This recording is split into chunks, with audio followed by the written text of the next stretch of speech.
पीछे देखो पीछे। ভাই বলছি তুই তো দু হাতে তালি বানানো দেখেছিস? হ্যাঁ দেখেছি। তুই কি জানিস যে এক হাতেও তালি বানানো যায়? হ্যাঁ, এটা কখনো হয় নাকি? একাতে তালি বাজানো যায় কখনো? আচ্ছা বেট হোক তাহলে। চবেট। আমি যদি এক হাতে তালি বাজানো দেখাতে পারি তাহলে তুই আমি 500 টাকা দেবি। হ্যাঁ হ্যাঁ দেবো। আর তুই যদি না পারিস তুই কিন্তু আমায় 500 টাকা দিবি। চল ডান। চ দেখা 500 টাকা ইনকাম হোক আজকে।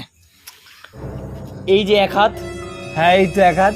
এই এক হাতে তালি বাজানোর সিস্টেম হচ্ছে আরে মুঝে চক্কর আনে লগ গয়া। এক হাতে তালি বাজলো তাহলে দে 500 টাকা। গজব বেইজ্জতি है। A few moments later.